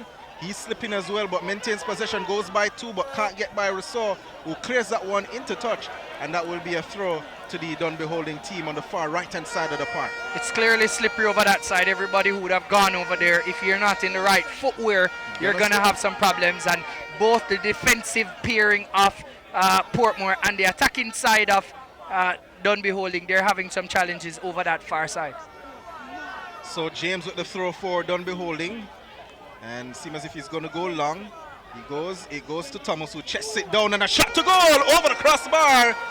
It wasn't a bad looking effort. It seems to be Carruthers who would have taken that shot. Well, it's rather Anderson who took the shot, and it went over the crossbar, and that is a goal kick to the Portmore team. I must say I like the player Thomas. I think he's been one of the standout players for Dunbeholden, and he's one of those players who stays in and around the attacking area. He causes problems for the defenders, and so far he has made life difficult for Ricketts, as well as the number 5 pairing Ryan Wellington for Portmore. He's just nippy. He is not really a true centre forward, so he runs all over the park, and if you're not careful, then you leave him open and he causes damage. Certainly, in minute number 55 of the encounter, Dunbeholden leading by a goal to nil. Throw to Dunbeholden, comes to Carruthers, to Atkinson, challenged by Barnes, and it's a throw to the Portmore team, and Hardly Barnes there doing a lot of defensive work in this encounter. Atkinson not early enough getting the ball out of his feet and giving away possession, but no, Dunbeholden regains and gives back. They certainly do, and it's a foul committed by DeAndre Thomas, who is not happy with Anderson, and Portmore gets a kick. Williams takes it, hits it towards the left-hand side of the field where he finds Rousseau. Rousseau up to Andre Lewis at the half line, brings it across. This is Andre Lewis looking for options, gets some help from Rashane Sharp. Sharp is looking for options as well. Rundy Smith comes short, gets the ball from him, the bobbles up a bit on him. He gets it now to Pusey. Pusey for Portmore, takes it left-footed across towards Rousseau, but it's going to be cleared at the back by Anderson. DeAndre Thomas, a beautiful control and drives forward, and he's brought down by Lewis, who's going to get a card, and that's a 4th booking of the encounter. Andre Lewis, the latest man to get himself booked in this game. It's a 2 for Portmore, 2 for Dunbeholden, and deservedly so. Andre Lewis actually lost possession and was tracking back, obviously knowing that the number 24 player for Dunbeholden, he would have been storming forward. That's DeAndre Thomas. I keep talking about the fact that he's all over the park. Had Andre Lewis allow him to go through, then that could have been tough. So I think it was a very good foul, professional, earning himself a yellow card, but nonetheless thwarting whatever danger. Dwight drives that one up towards the box. It's cleared momentarily. Comes as far as a shot by Carruthers, and the whistle comes. The shot came again. The flag had gone up though. The flag had gone up on the far side, so it wouldn't have counted. I thought that the Dunbeholden players were appealing for a handball as well. The Portmore goalkeeper gives it away. Osani Ricketts gets a call here, and that will be a free kick to the Portmore team midway their own half. A comedy of errors that time. Certainly, the goalkeeper trying to play very quickly, gave away possession, and again, I think the players have been playing into the fans, the actual information being shouted by the fans, as opposed to really trying to settle down and play good football. Long ball forward, looking for Corey Burke, can't get on the end of it, and it run. The goalkeeper allows it there just to go over the goal line, and that will be a goal kick to the Dunbeholden team. They continue to lead by a goal to nil. Not the type of football that Portmore is accustomed to playing. No, they're just launching balls over the top, looking for Burke or Barnes or Sharp, but none of them really connecting, and I think they need to get back to their passing game. But Dunbeholden, credit must be given to them. They're not allowing Portmore to really pass the ball. So this is Atkinson. His pass broken up by Rondy Smith and then cleared at the back by Reed. Reed, his pass only as far as Williams, but Lewis can't get on the end of it. This is now Anderson, who tries to go forward, broken up by Barnes, who plays it behind Burke. Took the arm of the defender Dyer. The referee not interested though, as goalkeeper Giovanni Smith just smothers that one and takes his time to get back up. Still 1-0 in minute number 59 of the encounter to Dunbeholden. They are the leaders. The halftime score. Can he kick it again? He does. And halftime scores for Veer United. They were down 1-0 to Malines. Anderson tries to get across in. Bygrave just looping over him. Thomas trying to get on the end of this one. So too Bygrave again. And it's now cleared by Barnes. Comes as far as Rondy Smith. Looking for options. May have just over dribbled, but no, he didn't. And Dyer allowing that one to skip by Corey Burke and then force the plate high. And that one there just goes into touch. And that will be a throw to the Portmore team on this near right-hand side of the park. Barnes to take, he throws it short, gets it to Damian Williams, who plays it for Lewis. Lewis skips and maintains possession, chips it forward, looking for Barnes. The flag stays down. This is still Barnes on the right-hand side of the box, tries to get a cross in, but it's touched out for corner by Dyer. And Portmore will try to get something from this one. Portmore turning up the tempo, trying to push forward, and we see Russell now coming across to have an in-swinger, but Portmore obviously knowing that they're behind the 8 ball right now. They're down 1-0, and Dunbeholden making life very difficult for them. I think defensively, Dice and Dyer, they've been solid at the back, and so far they've really stood up as strong, stout defenders for Dunbeholden. The corner comes across, and it's headed down by Barnes, but headed wide. And that was a free header. Could have headed it back across, could have headed it on goal, but wasted opportunity again for Portmore. All the players for Dunbeholden looking around, not necessarily being assigned to markers. Obviously that should have been probably put away because he was free.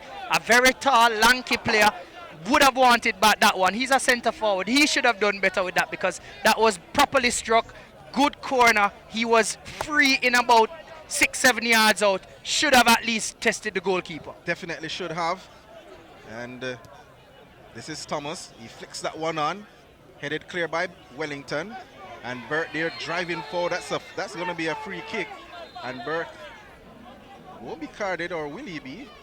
Certainly a foul from Burke. He was running all the way from behind the player, trying to challenge. It was innocuous, but nonetheless a foul, and I thought good call by Nicholson. He's just trying to lower the tempo of the game because the players have become a little antsy, similar to what we saw in the first half, and he's talking to the players right now, ensuring that they understand that they're here to play football.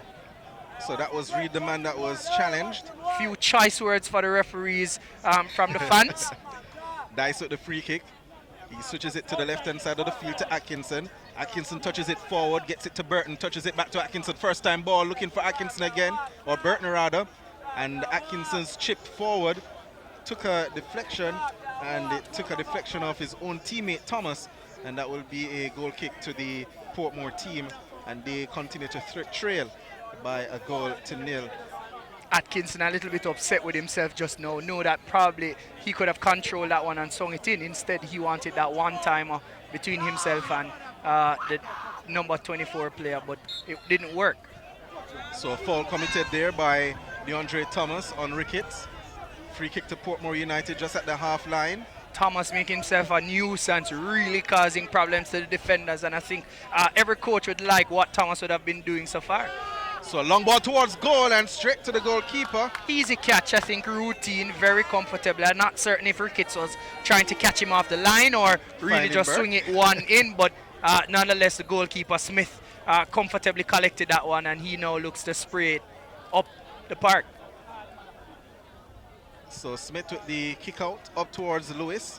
Lewis's touch, not the best, but it finds Barnes, and it's broken up on that far side by Dunbeholden. This is Dice. Dice lifts it forward, looking for DeAndre Thomas on the right-hand side of the park. Doesn't get on the end of it, cleared by Wellington. It comes over towards the Dunbeholden half. Now it's Sharp. Sharp trying to go forward, and a poor chip forward, and goes through to goalkeeper Smith once more. I think what is important is that Dice and Dyer, they're winning the first and second balls, and I think it works well because the players for Portmore, the players at the top, Sharp, Barnes and Corey Burke, whenever they're getting the balls, they want to dribble forward, and the players for Dunbeholden, they're stepping out very quickly, so they're causing a lot of problems for Portmore. They're not allowing them to really pass the ball around, and it has worked well for them for the greater part of 60-70 minutes. Certainly, as the second change of the game comes for Portmore United. Roshane Sharp goes off, and coming on is the number 25 player. Is that Shai Smith? It would be. Seems to be. Yes, it's Smith. So Smith. So it's actually a double substitution. And the number 29 comes on as well, Shivali Edwards. And not sure who went off for Edwards, but Barnes. So hardly Barnes is taken off, and Sharp. So the two players who would have flanked Corey Burke, they're off, and two new players injected. Certainly. So that's 3 changes for Portmore. That's it for them. They have thrown all their cards on the table. Let's see if these two players will come in and make a difference for Coach Gardner, because if that's not the case, I'm certainly he's going to be under some serious pressure. Well, Shai Smith has been a proven goal scorer at the Manning Cup level. I believe he was at Holy Trinity. And he can score some goals as he comes over towards the left-hand side of the field. That's towards the stand area as the ball floated looking for him. And that should be a handball. Referee not interested as they take Smith off the ball. This is Smith with his first touch. Tries to drive away from Burton. Gets it to Pusey. Pusey chips it forward looking for Burke again. Burke challenged by Dice. And then Atkinson clears that one, but it goes into touch. And that will be a throw to the Portmore team just in front of the stand area here on the near side. Smith hurried, and again Atkinson hurried. I think every one of the players right now, they're being hurried into trying to actually play the ball out. They now need to be more controlled in how they're operating. So James manages to win that ball from Lewis, gives it away to Rousseau. Lewis gets it back on the half line, swings it towards the left-hand side of the field, picked off by Anderson, but then the new player Edwards gets it to Rousseau. This is Rousseau in possession for Portmore United, and swinging off the foot there from the Dunbeholden players gets the ball forward to Bygrave. Bygrave down the right-hand side, challenged by Wellington. He keeps the ball in play for Portmore United. Still Wellington, turned away in front of his bench. Gets some help from Rousseau. He plays it up to Damian Williams. Williams across to his right for Sonny Ricketts. Ricketts for Portmore, looking for options. His hands to his side, plays it forward for Burke. Burke gets it at his feet, chips that one forward, but straight through to the feet of James, only as far as Lewis. Then to Rousseau, back to Lewis. Lewis up to Burke. Burke tries to chip it forward to the newcomer on the park, who is Edwards, but he can't get on the end of it. But Burke somehow manages to get back the possession, slips low, and James trying to take the ball away from him, but it's like glue at his foot, the ball. And then Portmore gives it away to Dunbeholden, and Dunbeholden will try to come forward. This is Burton in front of our commentary position. Still Burton, taken off the ball by Smith, but a foul committed by Smith. And it's a free kick to Dunbeholden. Dunbeholden living dangerously. I think they've held their nerves, and Portmore had a decent passage of play just now. I think Corey Burke just needs to let go of the football. He is proven to be one of the challenges that Portmore is having in this game so far, because he wants the ball at his feet, but not necessarily effective with the ball at his feet, and that's causing some problems. Dunbeholden, I think they've worked it out well, and figured what Portmore is offering, and so far they've responded with good stead. Certainly so. As a long ball played towards the right-hand side of the park, and the Portmore custodian came out well to claim it. In minute number 67, Dunbeholden leads 1-0 still. As the ball played back here, as Dyer in possession for Dunbeholden under some pressure from Smith, and James not able to keep that one in play. It's a throw to Portmore United on the far side. Players on the far side complaining with that, said that he was the one, he probably should have kicked that one forward. No, Corey Burke looks to launch one. So Burke in possession, swings that one up towards the box. It's cleared, well, it's headed high in the air by Burton. Could be a chance headed to goal, and straight to the goalkeeper, Giovanni Smith. That was Edwards with the header, and that's one of the substitutes. Tough way to concede some kind of goal, but I think Smith was strong in goal. He was watching it all the way, and Dyer seems a little winded because just now he should have been the one challenging. Nonetheless, I think it went the way that it probably should have gone. Smith collecting comfortably. So it's still 1-0 to Dunbeholden, and they're looking to inject some life into what seems to be a dead attack right now, because the players have worked a lot in the first part of the game. The second half, they've also responded well. No, Coach Smith for Dunbeholden, he now needs to inject some kind of life either in the middle of the park or at the top, because so far they've gone flat and they've allowed Portmore to come back in the game. They certainly have. You're not missing any action though, listeners, as goalkeeper Giovanni Smith of Dunbeholden is being treated on the park. Let's give you some updates on the scores in the other two matches which got underway at 3:30. The Wembley Centre of Excellence, Vere United, they're still behind. They trail by a goal to nil against Malines United. So Malines sitting at the top of the table. This will push them to 9 points if this score holds at the end of 90 minutes. Mount Pleasant, Tivoli Gardens still 0-0, that game at Drax Hall. We have two late encounters as well. Cavalier, they'll take on Humberline at Stadium East. That game to commence at 5 o'clock. That's another minute or so away. And then Waterhouse, they will entertain Harbourview at the Waterhouse Mini Stadium. That game scheduled to start at 7 p.m. And of course, the Monday night fixture will see Arnett Gardens taking on UAFC. So still 1-0 here as the game continues now with goalkeeper Smith launching that one forward. So the possession won back by Lewis, plays it to Rousseau, tries to drive it forward, gets it to Burke. Burke trying to turn away from two players, can't do so. James kicks that one high in the air, and it's now being cleared further by Dwyer, only as far as Lewis. Lewis tries to find Edwards. He does. This is Edwards on the left-hand side of the park. Swings that one into the box, but straight through to goalkeeper Smith, as Corey Burke was still trying to get some attention from referee Akita Nicholson, who was having no interest in what had occurred with Burke. Edwards has been a live wire since he was injected, and I think that's exactly what the coaching staff of Portmore wanted. He's seen a lot of the football, and I think he has done well. Corey Burke just now needs to link up with him. Himself and Smith, they're moving excellently on either side of the flanks, and the players are now going down momentarily for the different teams. I think fatigue may be just hitting them, or they're some contract somewhere along the line, but I think they've played hard football for a good portion of the game. So now this is when the players now need to actually have some kind of substitutions happening. So the stretcher comes on the park for James of Dunbeholden, that's Chevon James, and he's down holding his right knee. Will he get something now? Not interested in going on the stretcher. Seems to me like just a little contract here or there, but he's been running a lot on the right-hand side, and now they've injected a new player, so that may cause some problems for him. It certainly will. Edwards down that far left-hand side of the field for the Portmore team, giving the Dunbeholden team some amount of trouble, as Owen mentioned, as we have a restart in the play. Throw taken by Rousseau to Asani Ricketts. Ricketts plays it across to Pusey. Pusey, already pressured by Burton, lifts that one long, and Carradine gets on the end of it. Shai Smith wins the possession in the middle of the park, plays it back to Ricketts. Ricketts for Portmore, looking for options. He's in the middle of his own half. Gets it now to Pusey on this right-hand side for Portmore, and then that one put into touch by Atkinson.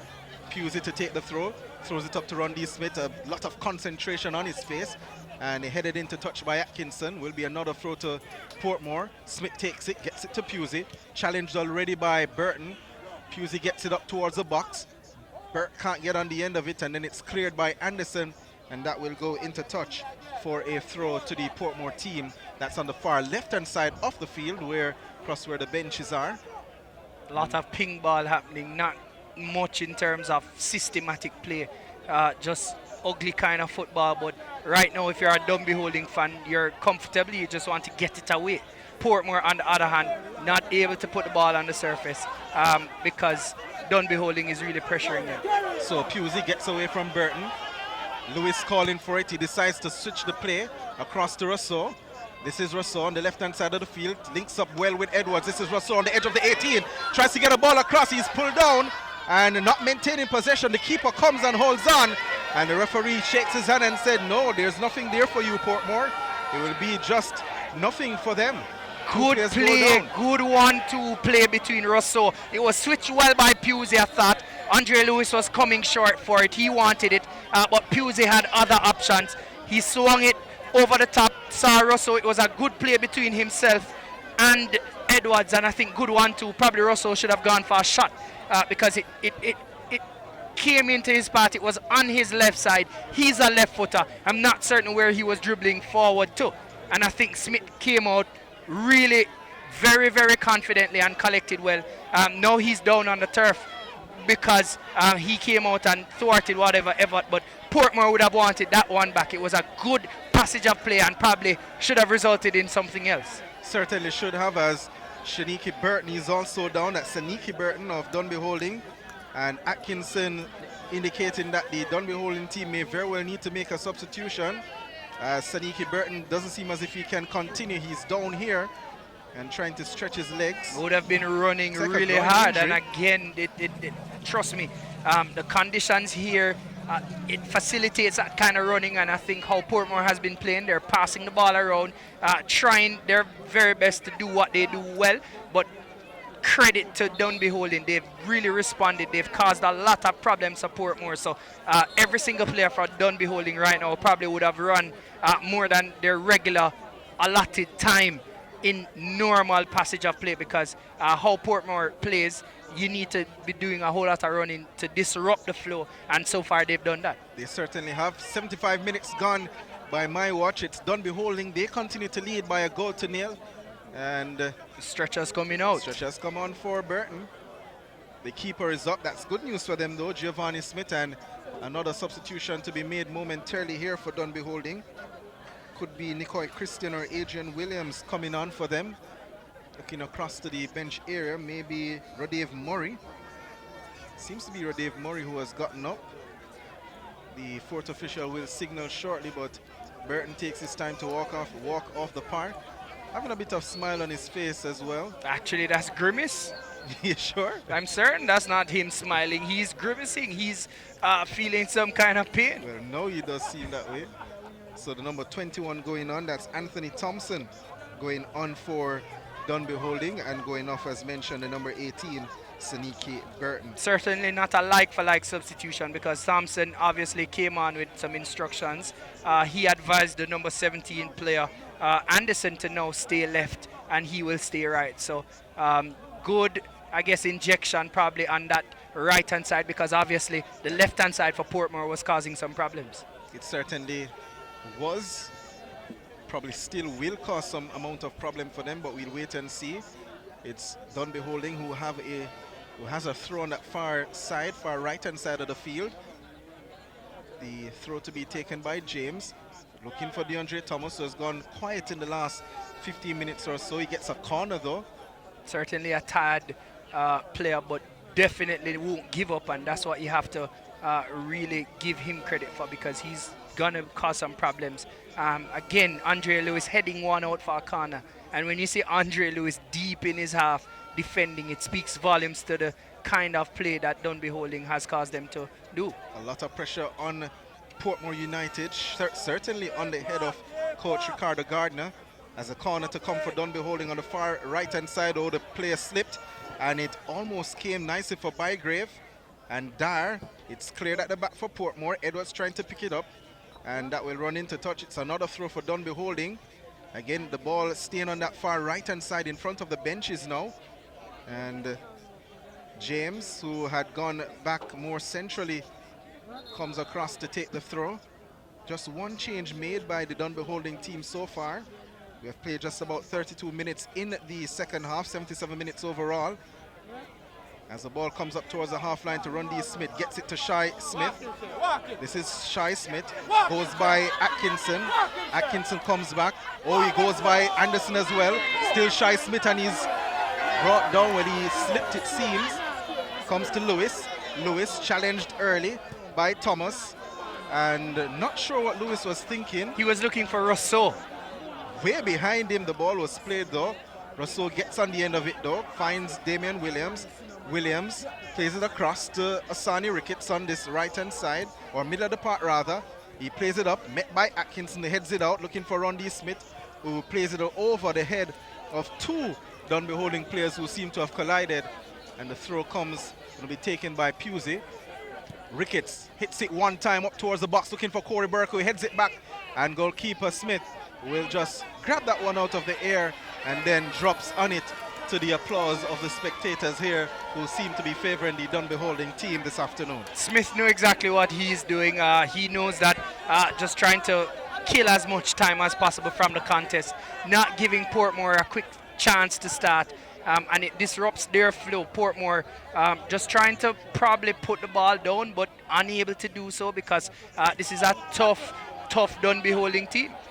So Rundy Smith with possession. Plays it across to his right, finds Pusey. Shy Smith calls for it. Challenge quick by Atkinson, but it's a throw to Portmore on this right-hand side for them as they try to attack forward. Pusey here tries to switch the play once more, met by Bygrave, but he gives it away to Rousseau. Rousseau to Andre Lewis, goes back towards his goal, gets it to Wellington. Back to Lewis. Lewis still inside his own half, turns away from Thomas, who challenges Lewis. This is now Rundy Smith, plays it across to Pusey on the right-hand side as Atkinson for company. Still Pusey, trying to turn away from Atkinson. Pusey somehow maintains possession. This is still Pusey, plays it short to Shy Smith. Smith here, drops and gets a free kick for Portmore United. And this is on the right-hand side of the box. Pusey will take it quickly, or short to Ricketts, to Williams. Williams to the middle of the Dunbeholden half, finds Lewis. Lewis pressured by Thomas.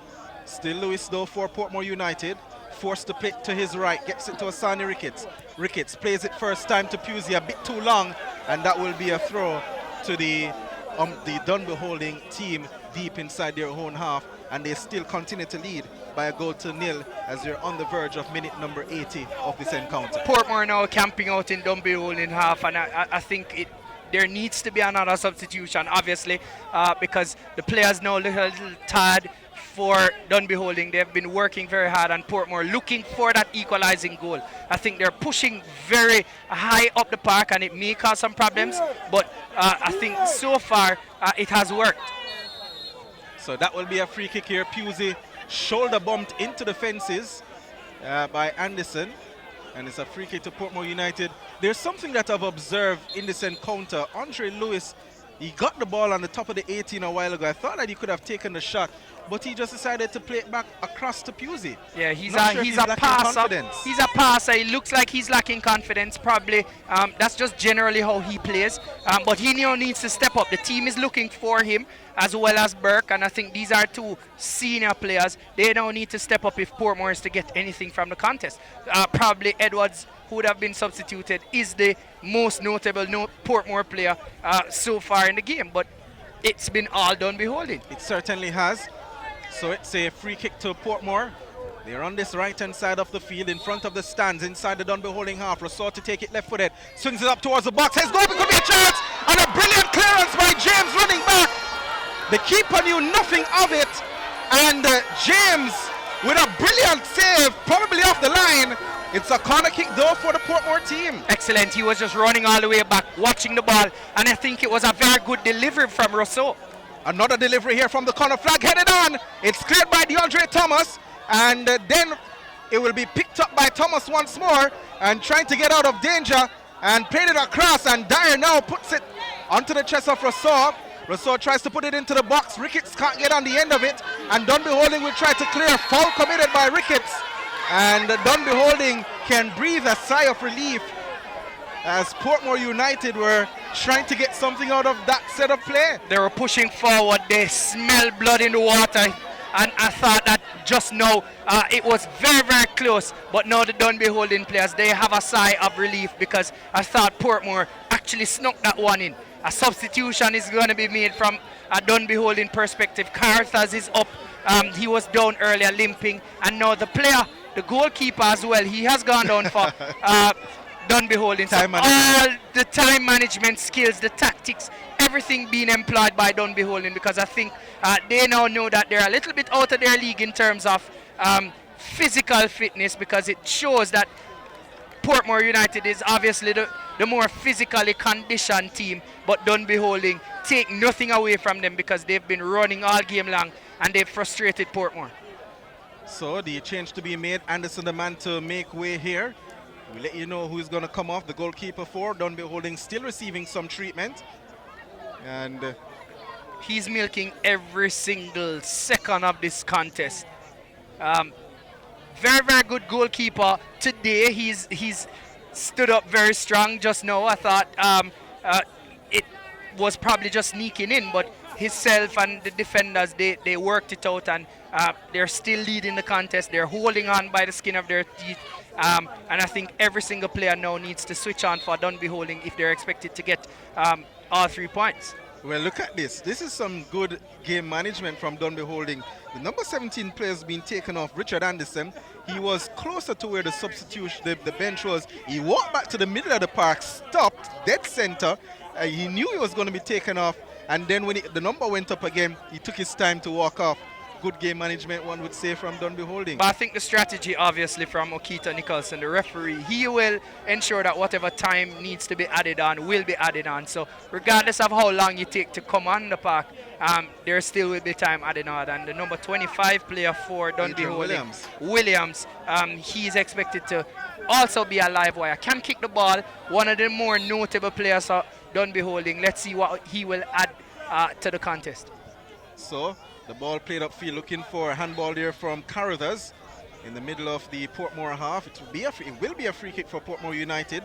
They continue to trail by a goal to nil by my watch. We're in minute number 85. Dangerous play earlier though. When I look back, Bygrave jumped and was just jumping with his arms extended, probably looking for the feeling for the defender. That may have been a difficult play, but now Portmore winning themselves a free kick and looking to launch long. Long ball played upfield, looking for Rundy Smith, was trying to head it back on for the man Edwards. Cleared at the back door by Reed. Falls behind Williams. Bygrave trying to get over the head of Asani Ricketts, can't do so. DeAndre Thomas almost picking his pocket. And then a poor ball forward by James. It comes to Pusey, who has switched sides with Edwards. Edwards now on the right hand side, Pusey on the left. Free kick taken. Williams in possession for Portmore. Now to Pusey. Pusey taken off the ball by Bygrave. Bygrave plays it behind Carruthers, and then he's brought down. The referee not interested. Lewis brings the ball forward across the half line. Still Lewis trying to get by Reed, and then taken off him by Carruthers, but a foul committed by Reed. Oh, this is going to be a card, and a card to the number 27, Carruthers. So that's the man, another person going into the books of referee Nicholson. He's acknowledging Nicholson that yes, he deserves a card, because obviously the referee called a foul. You have no need to actually kick away the ball, but they're employing some game management strategy and trying to milk as much time from the clock as possible. This is Pusey, drives forward here just outside the box, broken up by Dunbeholden. Comes to DeAndre Thomas on the right hand side of the field, plays through James. James goes by Wellington. This is still James for Dunbeholden. He's being pulled back here. It's James inside the box, takes a shot across. Oh, Bygrave slipped at the last minute, and Williams gets on the end of it on the left hand side of the field. This is still Williams for Dunbeholden, being pressed by Edwards, gets across in. Well, the flag had gone up on the far side, and not sure who was offside, but actually the ball went out. So Williams, he was motoring down that right hand side, and from our vantage point, we actually thought that he was still in play, but he ran out of real estate, and Stephanie Dale using actually called it. So Dunbeholden look to clear their lines now. So Atkinson gets it to Williams, and that goes into touch for a throw to Dunbeholden. And Williams takes up the ball. He'll take his time. And Atkinson being told that he needs to step back as he has advanced the ball has advanced too far ahead for the throw to be taken. Atkinson taking a year to take the throw. And now he gets to go ahead from referee Nicholson. Up to Carruthers, pressured by Edwards, who swings the ball up towards the box, taken to the chest by Dar, and he hits it long, a long clearance forward. Wellington heads it down over the head of Lewis. Comes to Reed. Lewis challenges as well. Comes to Carruthers now. Slipping on the ball. Gives it away to Rousseau. Can't get it to Burke. And Dyer sliding here. And the referee goes to his pocket. And Burke gets a yellow card for Portmore United. Corey Burke challenging his counterpart Dyer. Dyer actually quicker to the football. I think they're understanding. They're sensing that now is the time to actually be sure-footed. I think Dyer has responded well. First half, he wasn't as sure, got himself a yellow card, but no, second half, like a true captain, he has responded at every single chance. And I think he's been sure-footed, and he has been that solid presence in the back. Keeper down again for Dunbeholden. Goalkeeper down again. Giovanni Smith for Dunbeholden. I think they understand it all too well that they're now in control of the contest, and they need to ensure that they stay in control. So they try every single tactic that is in the book. So, by my watch, we're in minute number 89 of this encounter. We'll wait to see how much time is added on. Portmore being frustrated by the Dunbeholden team. Every single player at Portmore looking to the heavens, asking for some kind of help, because right now they know that they're under fire. They certainly are. As Dice getting ready to take this free kick, the goalkeeper still being treated. The other score is still 1-0 Malines United leading Vere United. And that game in added time as well. Tivoli Gardens Mount Pleasant still 0-0 based on the latest score we're getting. And Humber Lions Cavalier, that match started some time ago, 18 minutes ago, still it's 0-0 there. And of course another late encounter at 7 Waterhouse entertaining Harbourview at the Waterhouse Mini Stadium. Here though, at the Spanish Town Prison Oval, it is Dunbeholden FC leading Portmore United by 1-0, and we're in minute number 90 of this encounter, and the goalkeeper just about getting up, and I'm going to say 4 minutes minimum to be added. Minimum 4 minutes, yeah, I probably agree with you, because the second half would have been more stoppages than the first half, but again 4 minutes is good enough, I think, minimum, for any kind of additional time to be played. So Dice with the kick, he hits it towards the right hand side of the field, looking for Carruthers, headed clear though by Pusey, and the player down now, and that will be a free kick to the Portmore team inside the center circle. So we have played 90 minutes, 7 minutes minimum. So 7 minutes minimum. I was off by 3 minutes. You're off by a lot, about 75%. Yeah, that's way off. Quite long. So, but definitely, there has been a lot of stoppages. There, definitely. So I think they would have possibly gotten it right. And 7 minutes worth of football at the wire. Let's see. So the man James forced to clear that one. It will be a throw on the far left-hand side for Portmore United. I think from a Dunbeholden perspective, now is the time they need to be as calm as possible, as sure-footed as possible, because any kind of mistake that they make right now will cause some problems. And they get themselves a goal kick, the Dunbeholden team. And the referee having some words here. The ball was already spotted, and for time wasting, the goalkeeper could have been booked. The referee was heading to his pockets.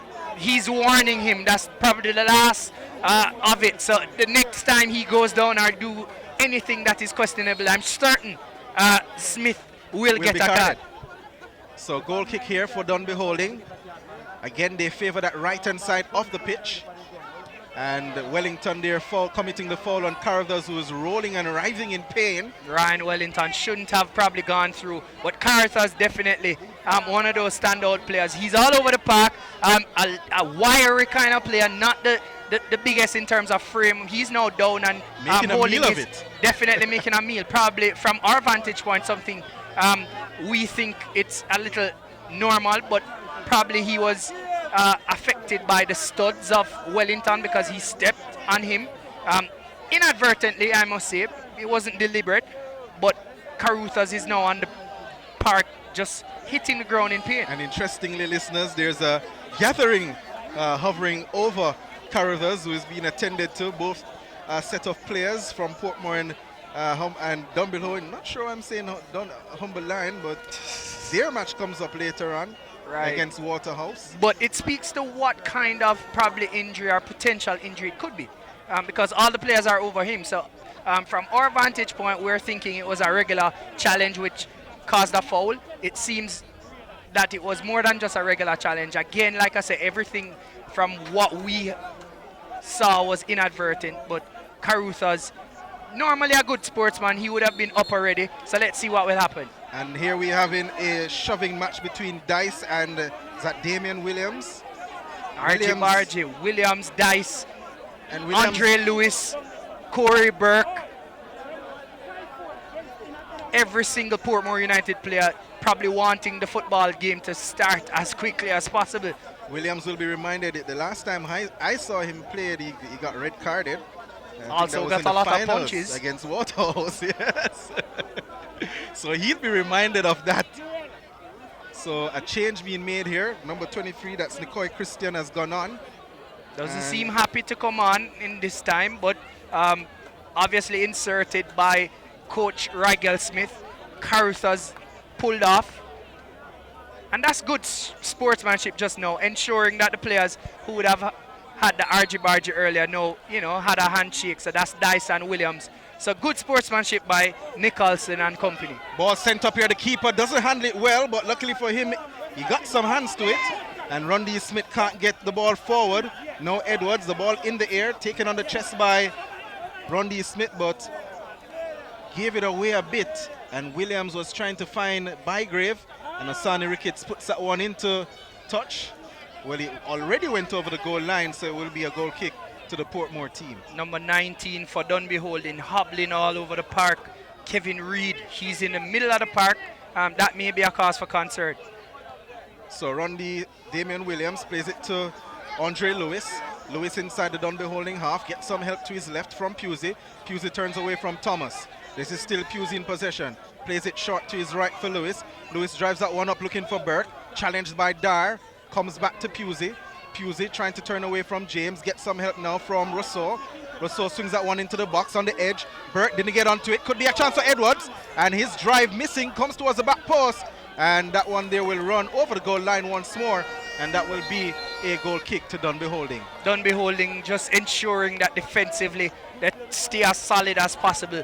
About 6-7 players have now camped out in the latter or the final third of the park. And again, I think a yellow card. We spoke about it. Giovanni Smith, he earned himself a yellow card just now.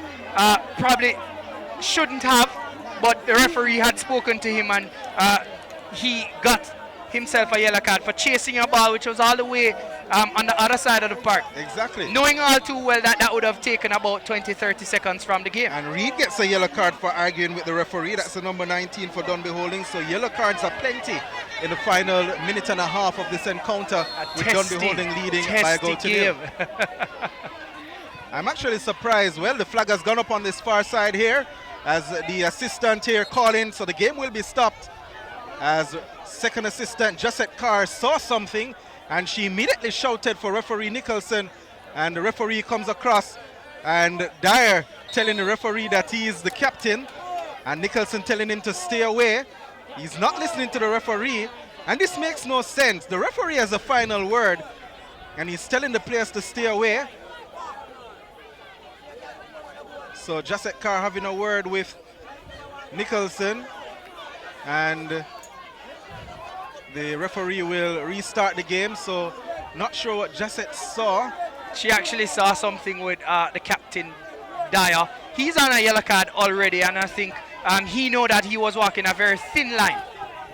So Atkinson gives away the ball to Edwards, comes to Rondi Smith. Could be the final attempt towards goal for Portmore United. Rondi Smith, Dyer charging in here, and it will be a corner kick for the Portmore team. A tough one. All the players for Portmore, I'm certain, will be going forward right now.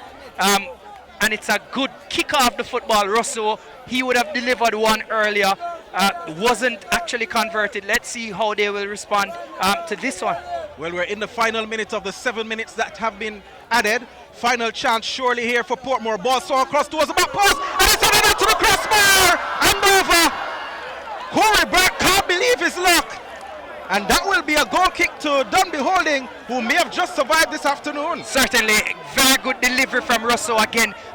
Normally trusted with those spot kicks. And Corey Burke obviously would have wanted back that one. I thought he leapt well, he did all the right things, just couldn't get the ball the underside of the frame. And I think goalkeeper Smith will be happy right now. He must be shouting at prayer too. That's the final whistle. Dunbeholden prevails over Portmore United, who suffers their third consecutive loss here, losing by 1-0 to Dunbeholden. Excellent work again by Dunbeholden. I thought they played very, very well. They were doing all the right things, and they caused some problems for Portmore.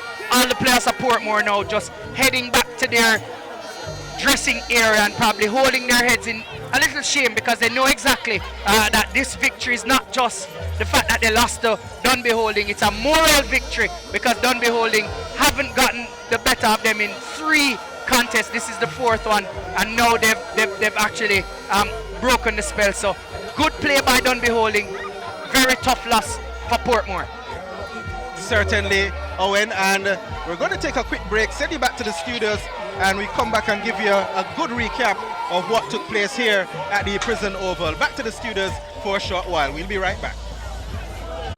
Coach, a hard-fought defeat, 3rd consecutive game.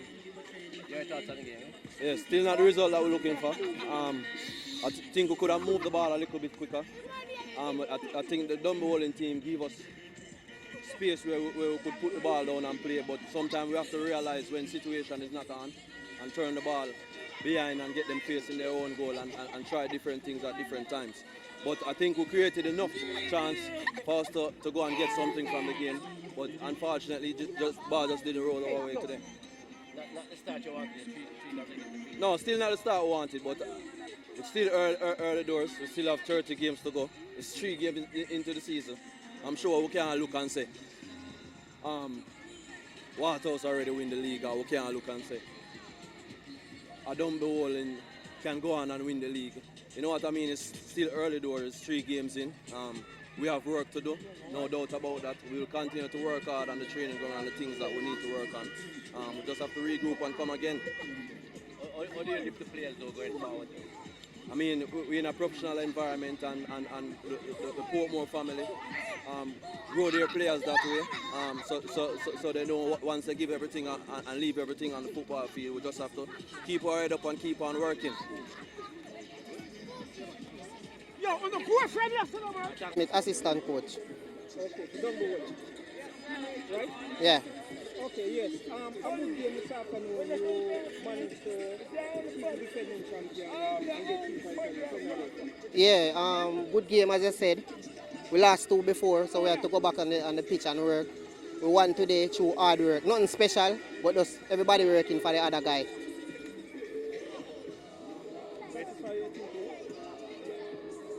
Huh?